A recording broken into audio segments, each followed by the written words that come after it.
Bonjour à tous, aujourd'hui on s'attaque à une question centrale du programme de terminale, une question qui revient tout le temps, la France est-elle encore une grande puissance? On va essayer de démêler tout ça ensemble pour y voir plus clair. Voilà la question qui va nous servir de fil rouge. Et attention, l'objectif, ce n'est pas de répondre par un simple oui ou non. Ce qu'on va faire, c'est construire une analyse nuancée en 3 temps: thèse, antithèse et synthèse. C'est exactement cette méthode qu'on attend de vous au bac. Alors, avant même de parler de la France, il faut qu'on soit d'accord sur les termes. On va définir deux concepts absolument essentiels pour comprendre ce qu'est la puissance aujourd'hui. C'est la base de toute analyse géopolitique. D'abord, il y a ce qu'on appelle le hard power, la puissance dure. C'est la capacité d'un État à imposer sa volonté par la force, par la contrainte. Pensez à l'armée, au poids économique, bref, à tous les moyens de pression directe. Et puis, à l'opposé, on a le soft power, la puissance douce. Ce concept, on le doit à Joseph Nye. Là, il ne s'agit plus de contraindre, mais de convaincre, de séduire.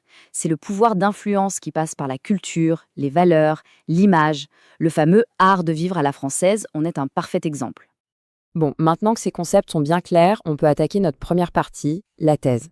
Quels sont les atouts concrets qui font de la France une puissance qui pèse encore sur la scène mondiale? Premier chiffre clé, troisième. La France possède le troisième plus grand réseau diplomatique de la planète. Ça veut dire quoi? Ça veut dire des ambassades, des consulats partout, et donc une voix qui porte dans toutes les grandes négociations internationales. Deuxième chiffre, cinquième. C'est le rang de l'armée française. Et ça, c'est du hard power à l'état pur. Il faut y ajouter la dissuasion nucléaire et bien sûr le siège permanent au Conseil de sécurité de l'ONU. Tout ça donne un poids énorme à sa diplomatie. Troisième chiffre, côté économie, septième. En 2018, c'était le rang de la France. Elle s'appuie sur des entreprises leaders mondiales dans des secteurs de pointe, que ce soit le luxe, l'aéronautique ou encore l'énergie. Et enfin, un chiffre que tout le monde connaît: première. La France reste la première destination touristique au monde. C'est sans doute la vitrine la plus éclatante de son immense soft power, un atout à la fois économique et culturel. Et ce soft power, comme on le voit ici, il repose sur tout un arsenal. Sa langue, parlée sur tous les continents, sa culture, son industrie du luxe, sa gastronomie, et même son réseau d'écoles à l'étranger. C'est tout ça qui forge la marque France dans le monde. Mais attention, une bonne analyse, une bonne dissertation, ça doit être nuancé. Il faut maintenant passer à l'antithèse et voir en quoi ce statut de grande puissance est aujourd'hui de plus en plus contesté. Cette citation, elle résume parfaitement le paradoxe français. En clair, la France a son mot à dire sur tout, mais elle ne joue plus dans la même catégorie que les superpuissances comme les États-Unis ou la Chine. Regardez bien ce tableau. Ce qui est frappant, c'est la tendance qu'il dessine. 10e en 2016, et les projections la voient glisser jusqu'à la 12e place en 2050, dépassée par des puissances émergentes comme le Mexique ou la Turquie. C'est l'illustration parfaite de ce qu'on appelle un déclin économique relatif.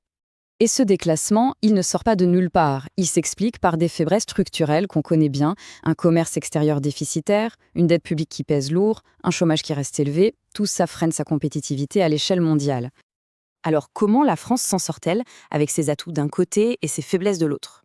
Pour le comprendre, on va passer à notre synthèse, avec deux études de cas très concrètes qui montrent comment la puissance française s'exerce sur le terrain.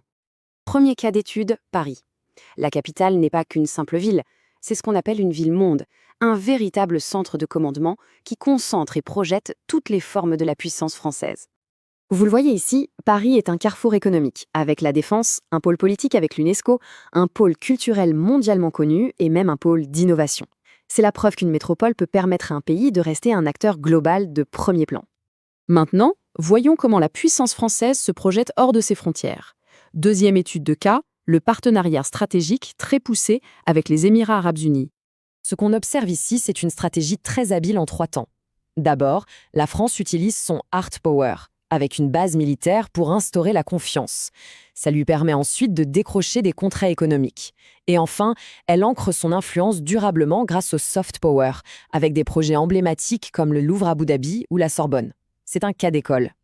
Bien, il est temps de rassembler tous les morceaux du puzzle.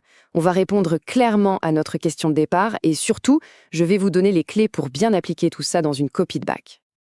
Alors, en conclusion, que peut-on dire? La France n'est ni une superpuissance, ni une puissance finie.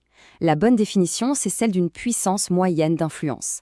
Un pays qui doit sans cesse s'adapter et jouer intelligemment de ses atouts pour exister dans un monde de plus en plus compétitif. Pour finir, voici une petite fiche de révision. Mémorisez bien ces concepts clés, entraînez-vous à construire des plans thèse, antithèse, synthèse, et surtout, appuyez toujours vos arguments sur des exemples précis. C'est ça la clé pour faire la différence le jour J.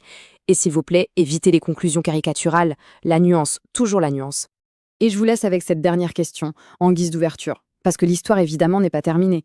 Le véritable enjeu pour la France, ce n'est peut-être pas de regretter sa puissance d'hier, mais bien de trouver comment la réinventer pour le monde de demain. C'est tout le défi qui est posé pour les décennies à venir.